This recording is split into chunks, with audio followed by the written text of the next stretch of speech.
Hello and good morning. It is a sunny day here in Melbourne. I am Jack Christian, your host, and this is the Diary of a Nail Who Sticks Out. And it's been a good week. I think been working on a few little bits. Which I will discuss a little bit about today. But mainly the topic that we're going to go into today, it's about recharging and staying kind of energized, and really just kind of looking after ourselves. So I think, if we look at like the last few episodes of this podcast,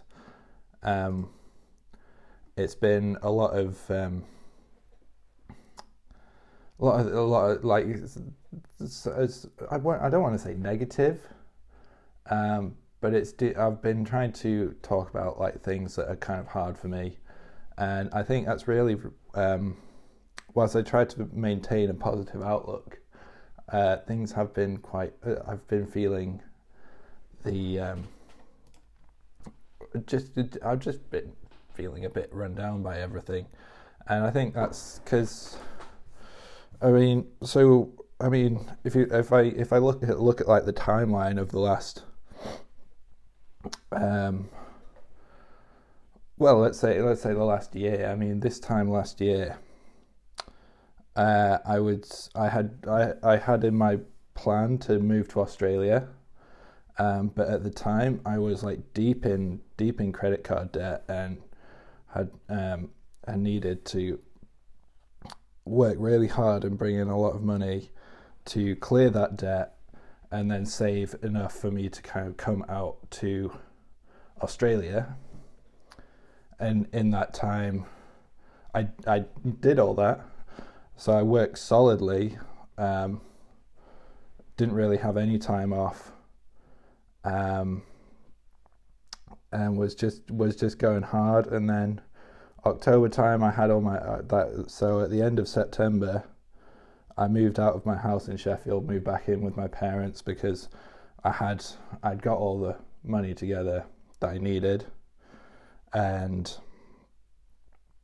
it was really just about I wanted to kind of like limit my outgoings before making the move out here, and just kind of so whilst I did all the admin side of like getting visas and sorting out, or just arranging everything, and for me to come out here, I moved back in with my parents, which was supposed to only be for a few weeks, but then for various reasons it just got extended. And in that time I've been working solidly, like on various quite intense projects, which has been, it's been good and it's been bad, but really like I had a little bit of time off around December. So after moving back in with my parents, I lasted like a month there, and then my feet got too itchy. I was still waiting for my Australian visa, so I went out to Bali and decided to wait for my visa there. And then that was kind of like a whole load of like turmoil as well, because I was then just like in Bali, still working on projects in the UK.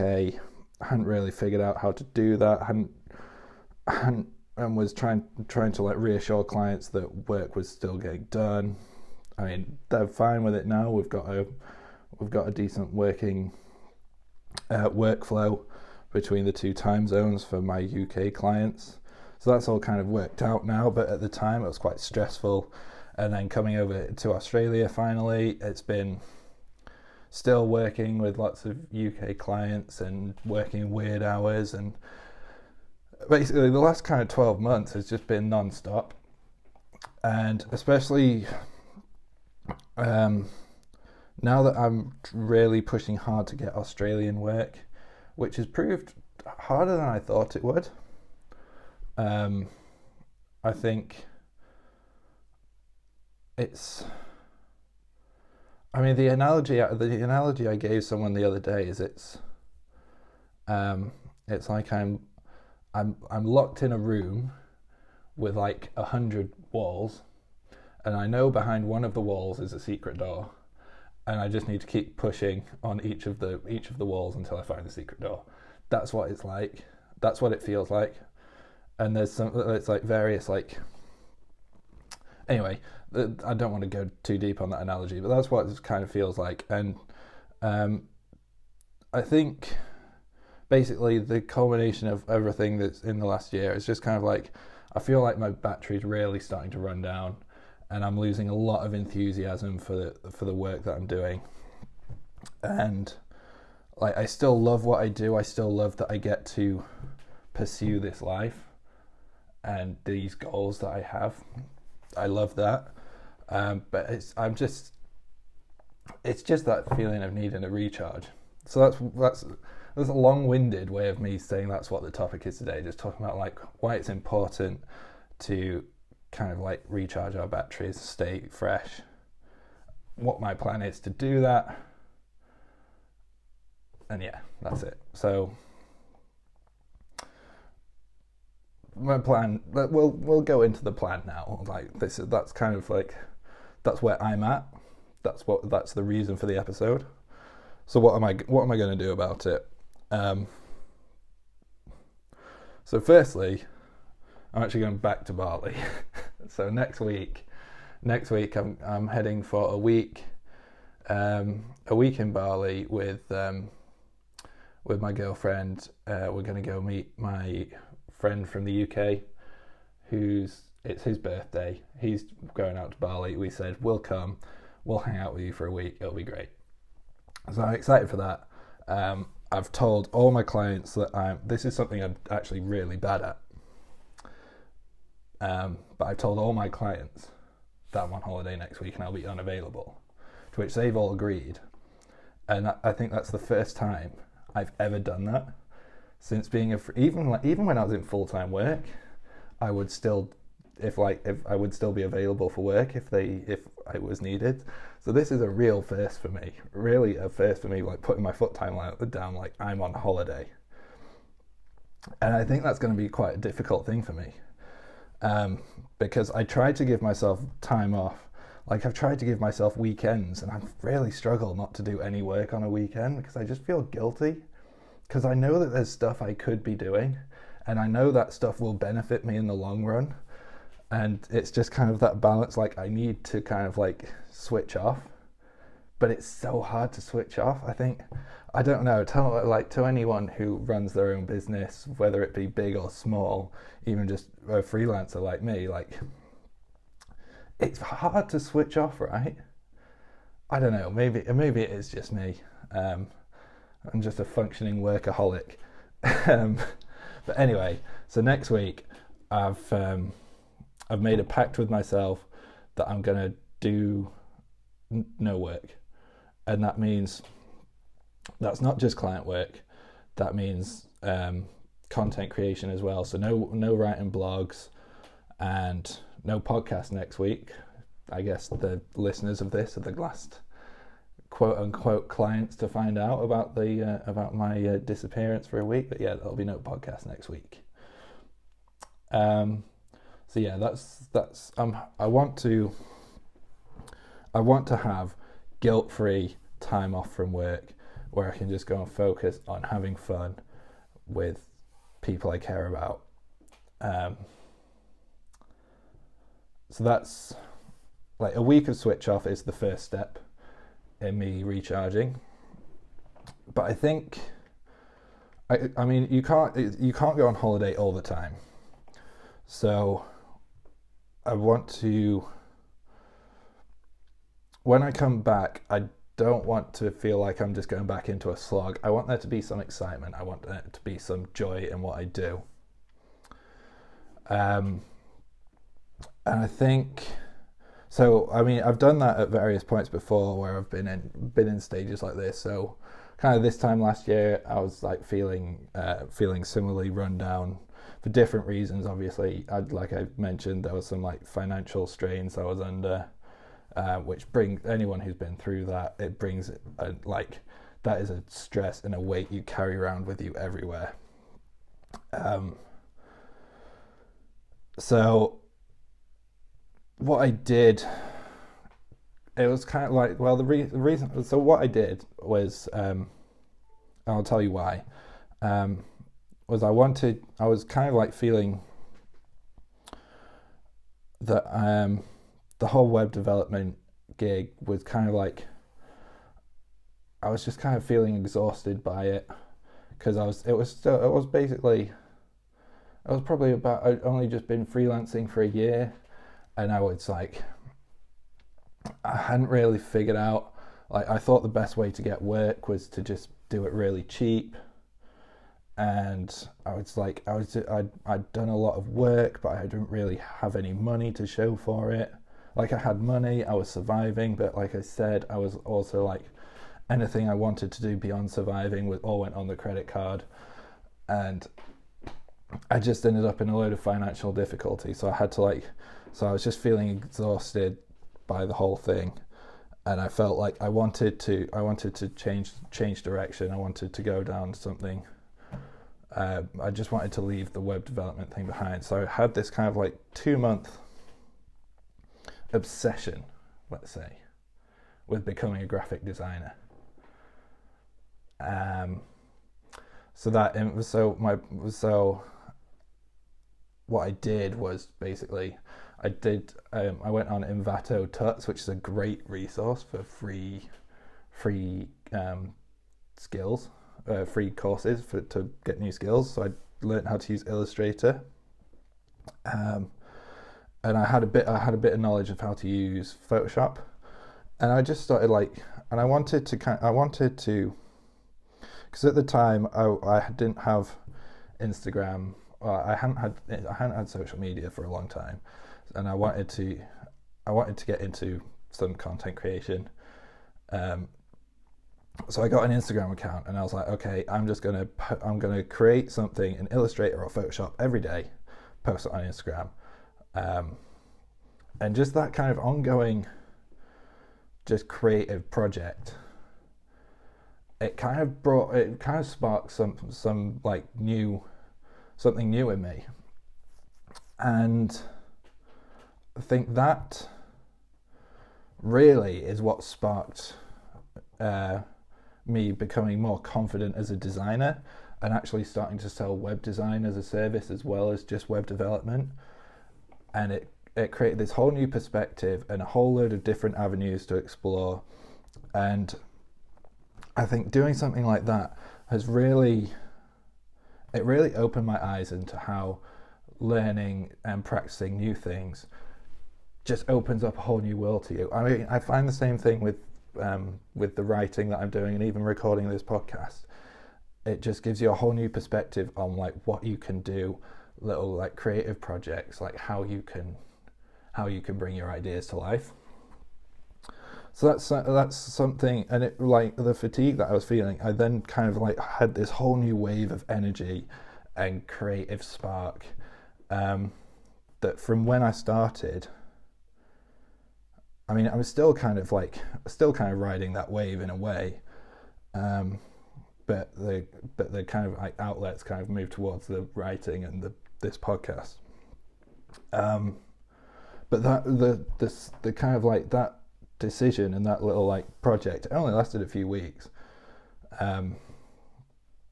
because I just became busy with work. But it was like, it just gave me this whole new energy and this whole new positivity that enabled me to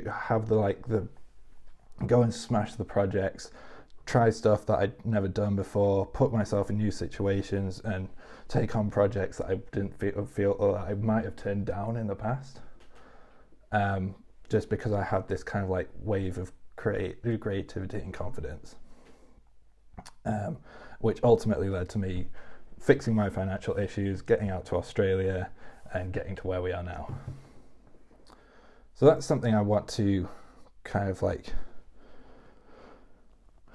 it's something I want to emulate now. Now, I'm wary of the fact that I don't want to do too much all at the same time. Because, I mean, in terms of like kind of content creation, I mean, I write in my blog.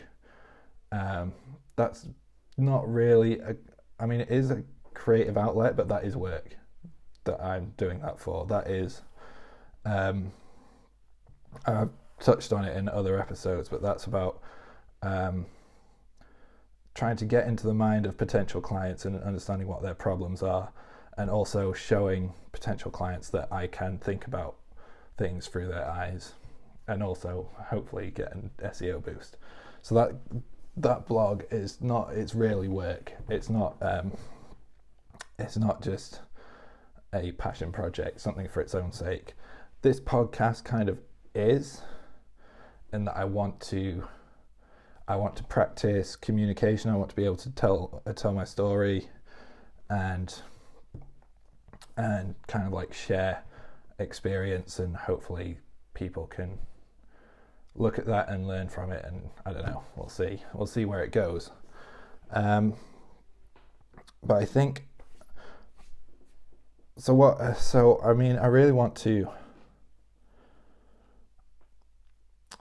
get back into some like design stuff. And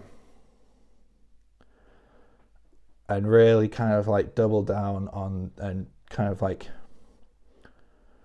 just kind of improve and kind of like build confidence in my design skill, because it's still relatively new.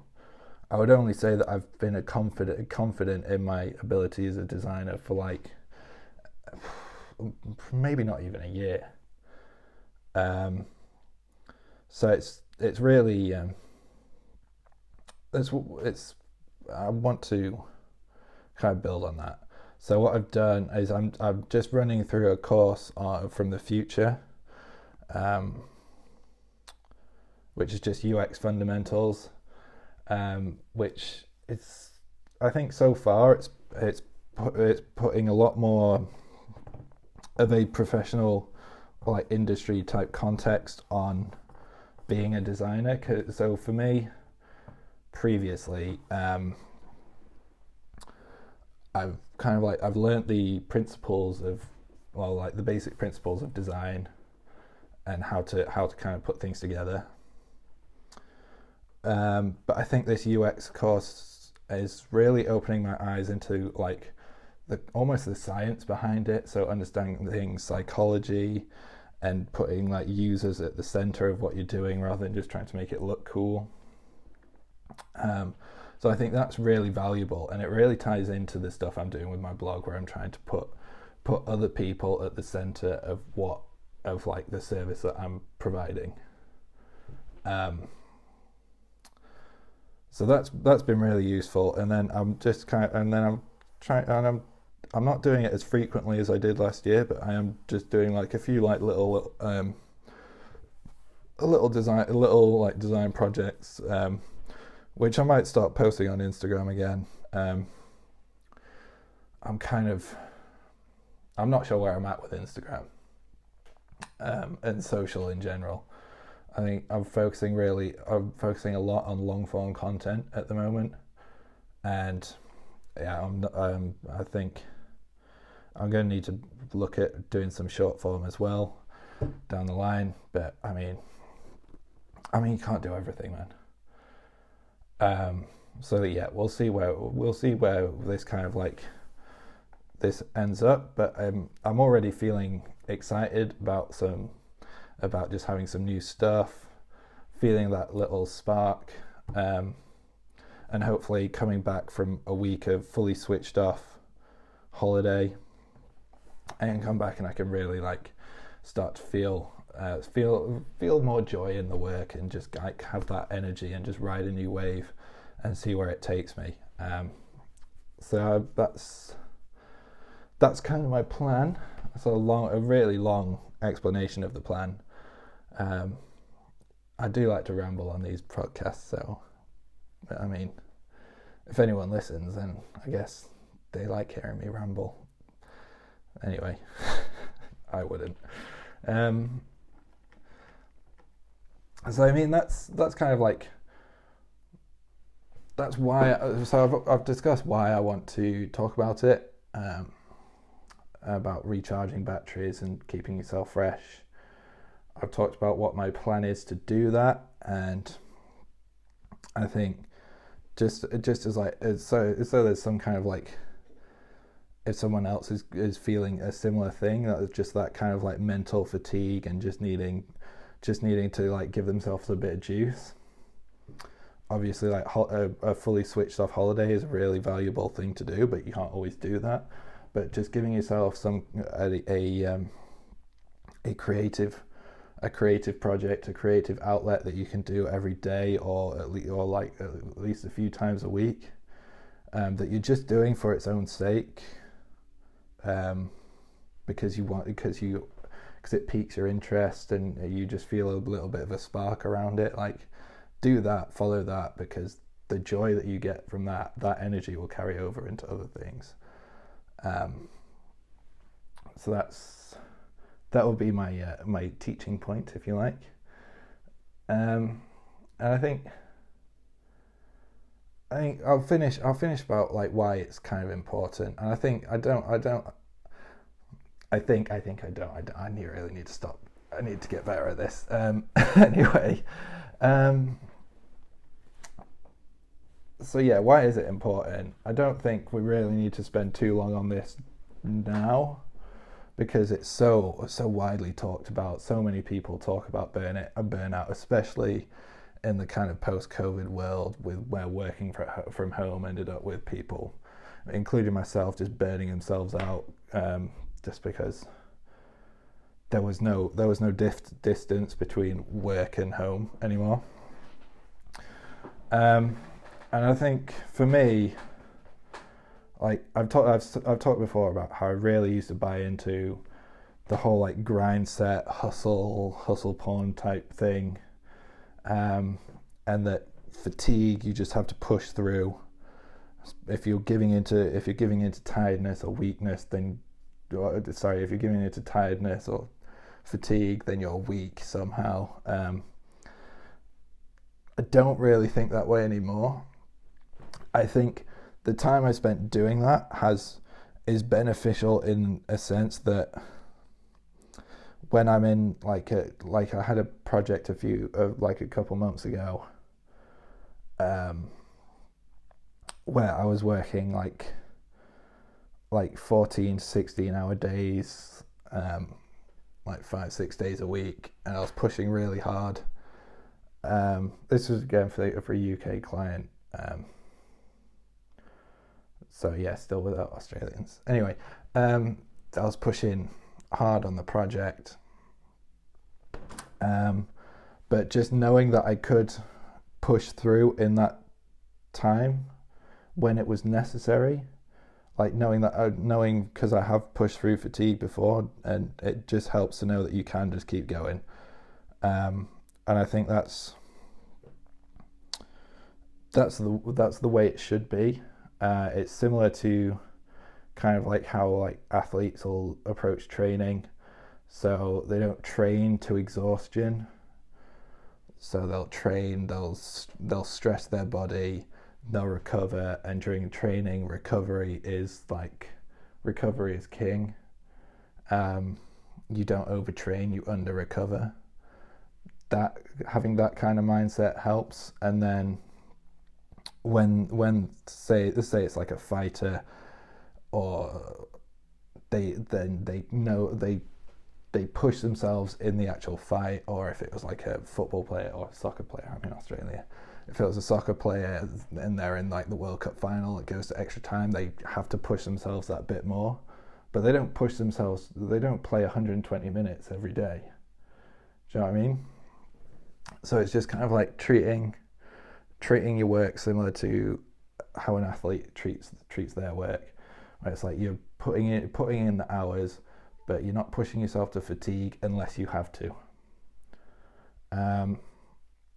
So that's kind of where my mindset has changed, and I think that's a healthier mindset to have, But even if you are pushing yourself to a new level, constantly trying to improve, eventually your energy levels will go down to a point. It's like you're not going to burn yourself out in a couple of weeks, but over a year or 18 months, like you might just start to feel it a bit. So I think at that point it's really important to know when to take some time off.